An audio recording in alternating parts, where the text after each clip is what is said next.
Assalamualaikum warahmatullahi wabarakatuh. Salam dan bahagia, salam sejahtera. Kami dari Universitas Taman Siswa Padang, Prodi Manajemen Fakultas Ekonomi dan Bisnis, semester 3, kelompok 1.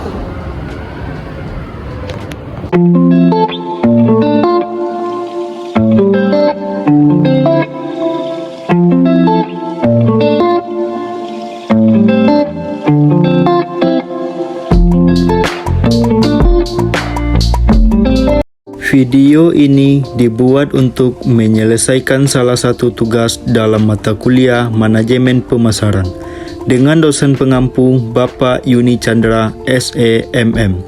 Kami dari kelompok 1 yang terdiri dari 5 anggota kelompok yang masing-masing bekerja sama dalam memenuhi tugas dengan 9 poin materi, yaitu 1. Pentingnya pemasaran. 2. Definisi pemasaran. 3. Entitas yang dipasarkan. 4. Siapa yang memasarkan. 5. Jenis-jenis pasar. 6. Konsep inti dalam pemasaran. 7. Orientasi perusahaan terhadap pasar. 8. Tugas manajemen pemasaran. 9. Studi kasus.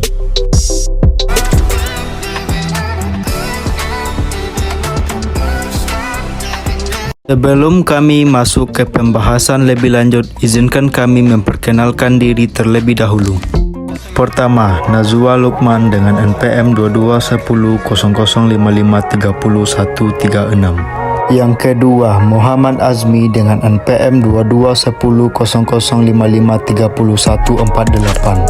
Ketiga, Gindu Galwis Berliana dengan NPM 221000553152. Yang keempat, Lira Krisanta dengan NPM 221000553176. Yang kelima, Rivaldo Pratama dengan NPM 221000553166.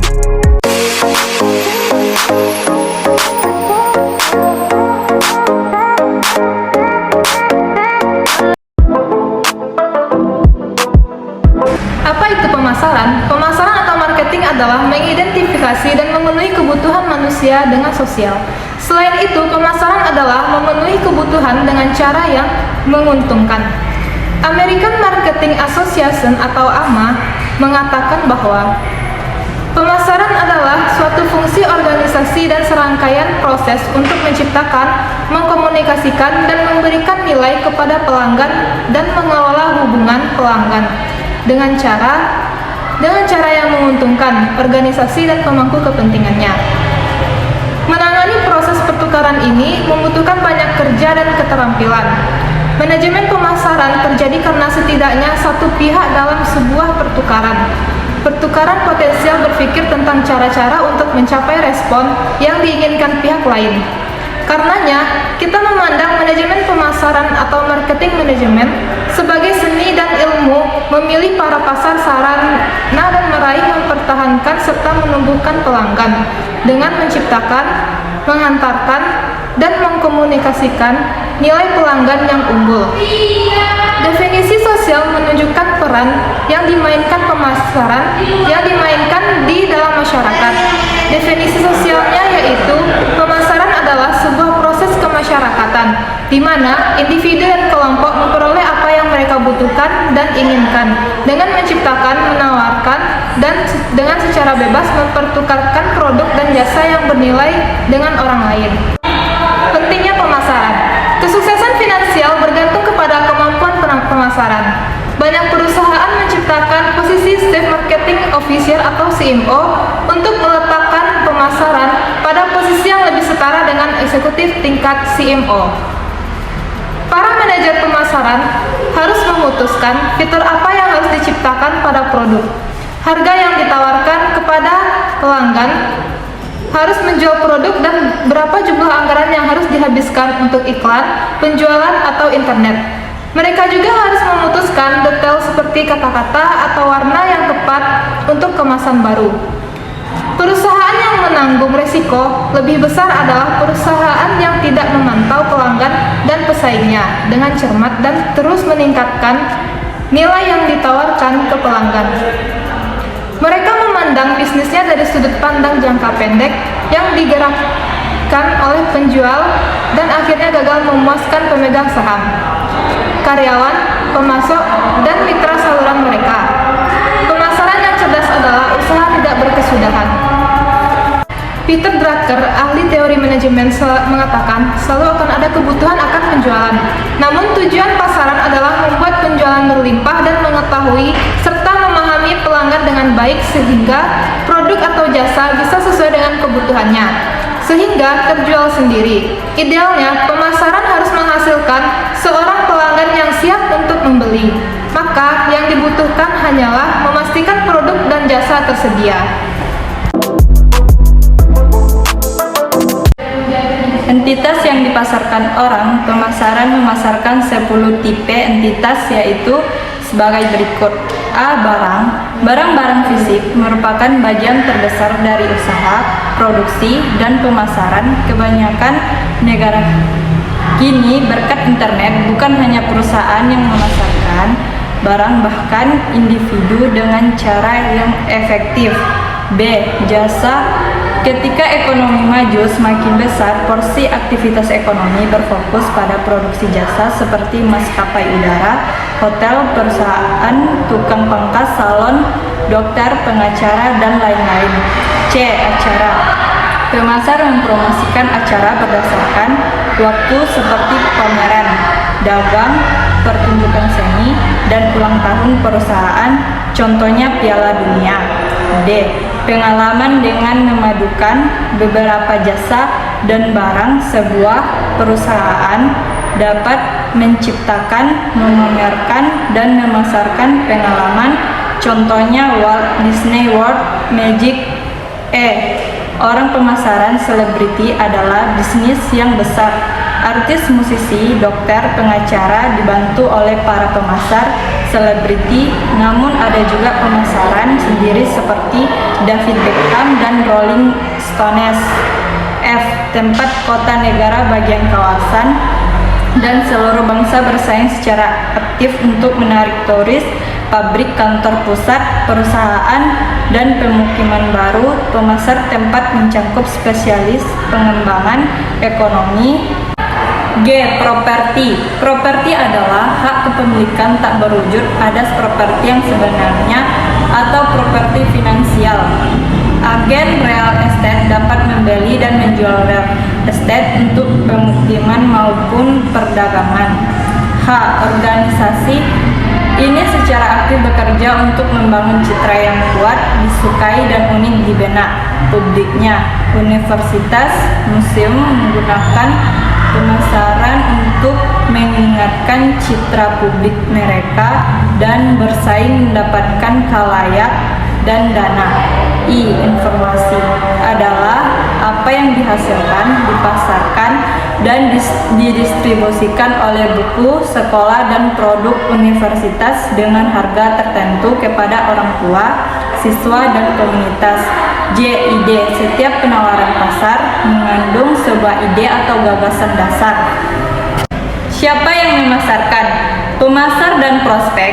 Pemasar marketer adalah seseorang yang mencari respon, perhatian, pembelian, dukungan, sumbangan dari pihak lain yang disebut prospek. Jika dua pihak ini menjual sesuatu satu sama lain disebut pemasar. Pemasar memang terampil dalam stimulasi permintaan akan produk perusahaan, namun pandangan tersebut terlalu sempit untuk menggambarkan tugas mereka. Manajer pemasaran berusaha mempengaruhi tingkat, waktu, dan komposisi permintaan untuk mencapai tujuan organisasi. Ada 8 keadaan permintaan yang mungkin terjadi, yaitu yang pertama, permintaan negatif. Konsumen tidak menyukai produk dan bahkan mungkin menghindarinya, permintaan yang tidak ada. Konsumen mungkin tidak sadar atau tidak tertarik pada produk. Yang kedua, permintaan laten, yaitu konsumen mungkin memiliki suatu kebutuhan yang kuat yang tidak bisa dipenuhi. Yang ketiga, permintaan yang menurun. Konsumen mulai jarang membeli produk atau tidak membeli sama sekali. Yang keempat, permintaan tidak teratur, yaitu konsumen yang memberi secara musiman, mingguan, bulanan, bahkan dalam hitungan jam. Yang keempat yaitu permintaan penuh. Konsumen membeli semua produk yang dilemparkan ke pasar. Kelima, permintaan berlimpah. Konsumen yang mau membeli produk lebih banyak daripada produk yang ada. Permintaan yang tak sehat, konsumen mungkin tertarik pada produk yang memiliki konsekuensi sosial yang tidak diinginkan. Pemasar menggunakan istilah pasar atau market untuk mencakup berbagai pengelompokan pelanggan, memandang penjual sebagai industri dan pembeli sebagai pasar. Berikut jenis-jenis pasar, yaitu pasar konsumen.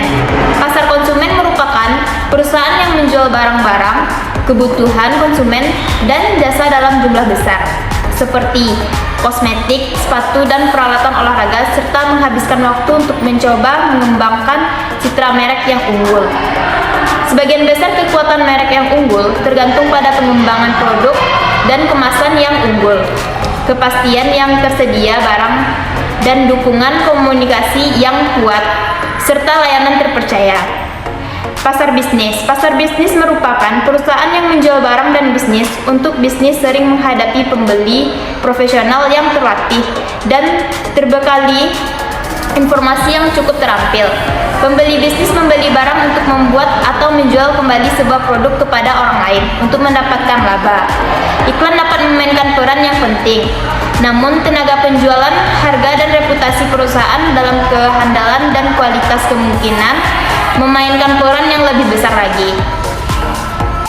Pasar global. Pasar global merupakan perusahaan yang menjual produknya di pasar global menghadapi keputusan dan tantangan tambahan. Mereka harus menentukan negara mana yang akan dimasuki, bagaimana memasuki, dan bagaimana menyesuaikan fitur produk, bagaimana menentukan harga produk, dan bagaimana menyesuaikannya. Perusahaan membuat keputusan itu di tengah berbagai persyaratan yang berbeda dalam pembelian, negosiasi, kepemilikan budaya, dan hukum, politik, serta nilai tukar mata uang yang berfluktuasi. Pasar nirlaba yaitu bersifat fisik, seperti toko yang biasa tempat kita berbelanja. Ruang pasar bersifat digital, seperti kita berbelanja online. Konsep mata market untuk menjelaskan sekelompok produk dan jasa komplementer yang terkait erat dalam benak konsumen namun tersebar dalam berbagai industri. Metamediaris berbagai dari mata market adalah untuk membantu pembeli melalui kelompok-kelompok walaupun tidak berhubungan dalam ruang fisik. Konsep inti dalam pemasaran. Kebutuhan, keinginan, dan permintaan kebutuhan adalah syarat hidup dasar manusia. Kebutuhan-kebutuhan yang hanya menjadi keinginan ketika diarahkan ke objek tertentu yang dapat memuaskan kebutuhan. Permintaan adalah ingin akan produk-produk tertentu yang didukung oleh kemampuan untuk membayar. Perusahaan harus mengukur tidak hanya seberapa banyak orang yang menginginkan produk mereka, namun juga beberapa banyak orang yang mau dan mampu membelinya. Pemasar menciptakan kebutuhan atau pemasar membuat orang membeli hal-hal yang tidak diinginkan. Pemasar tidak menciptakan kebutuhan, kebutuhan mendahului pemasar. 5 tipe kebutuhan yaitu: 1. Kebutuhan yang dinyatakan, pelanggan menginginkan mobil yang murah. 2. Kebutuhan yang sebenarnya, pelanggan menginginkan sebuah mobil yang biaya operasinya bukan harga awalnya rendah. 3. Kebutuhan yang tidak dinyatakan, pelanggan mengharapkan pelayanan yang baik dari dealer mobil. 4. Kebutuhan kesenangan, pelanggan ingin agar dealer mobil juga memasukkan sistem navigasi GPS. 5. Kebutuhan rahasia, pelanggan ingin agar temannya memandangnya sebagai pelanggan yang cerdas. 2. Pasar sasaran, positioning dan segmentasi. Seseorang pemasar jarang dapat memuaskan semua orang dalam suatu pasar. Maka pemasar mulai dengan berbagai pasar ke dalam segmen-segmen dan mengidentifikasi, membuat profil dari kelompok-kelompok pembeli yang berbeda yang lebih menyukai atau menginginkan bauran produk jasa yang beragam dengan meneliti. Perbedaan demografis, psikografis, dan perilaku di antara pembeli. 3. Penawaran dan merek perusahaan memenuhi kebutuhan dengan menganjurkan sebuah proposisi nilai value proposition, yaitu serangkaian keuntungan yang mereka tawarkan kepada pelanggan untuk memenuhi kebutuhan pelanggan. Ini sifatnya tidak berwujud dan dibuat menjadi berwujud dengan suatu penawaran. Penawaran dapat berupa suatu kombinasi produk, jasa, informasi, dan pengalaman. Merek adalah suatu penawaran dari sumber yang diketahui. Merek terkenal dapat menimbulkan banyak asosiasi di benak orang. 4. Nilai dan kepuasan. Penawaran akan berhasil jika memberikan nilai dan kepuasan kepada pembeli sasaran. Nilai mencerminkan sejumlah manfaat, baik yang terwujud maupun tidak, dan biaya yang dipersepsikan oleh pelanggan. Nilai adalah kombinasi kualitas, pelayanan, dan harga yang disebut juga 3 elemen nilai pelanggan. 5. Saluran pemasaran. 3 jenis saluran pemasaran, yaitu A. Saluran komunikasi, menyampaikan dan menerima pesan dari pembeli sasaran, mencakup surat kabar, majalah, radio, televisi, dan telepon. B. Saluran distribusi, digunakan untuk menggelar, menjual, atau menyampaikan produk fisik atau jasa kepada pelanggan atau pengguna, mencakup agen dan pengecer. C. Saluran layanan, digunakan untuk melakukan transaksi dengan calon pembeli, mencakup gudang, perusahaan transportasi, bank, dan perusahaan asuransi yang membantu transaksi. 6. Rantai pasokan. Rantai pasokan adalah saluran yang lebih panjang yang membentang dari bahan mentah hingga komponen sampai produk akhir yang dihantarkan ke pembeli akhir. 7. Persaingan. Persaingan mencakup semua penawaran dan produk substitusi yang ditawarkan oleh pesaing, baik yang aktual maupun yang potensial, yang mungkin dipertimbangkan oleh seorang pembeli. 8. Lingkungan pemasaran, terdiri dari lingkungan tugas pelaku yang terlibat dalam produksi, distribusi, dan promosi, termasuk perusahaan, pemasok, distributor, dealer, pelanggan sasaran, dan lingkungan luas. Orientasi perusahaan terhadap pasar, evolusi gagasan-gagasan pemasaran awal. 1. Konsep produksi adalah salah satu konsep tertua dalam bisnis yang menyatakan bahwa konsumen lebih menyukai produk yang tersedia dalam jumlah banyak dan tidak mahal. Manajer berorientasi pada produksi untuk mencapai efisiensi produksi yang tinggi, biaya rendah, dan distribusi massal. 2. Konsep produk berpendapat bahwa konsumen menyukai produk yang menawarkan kualitas, kinerja, atau fitur inovatif terbaik. Manajer berfokus untuk membuat produk unggul.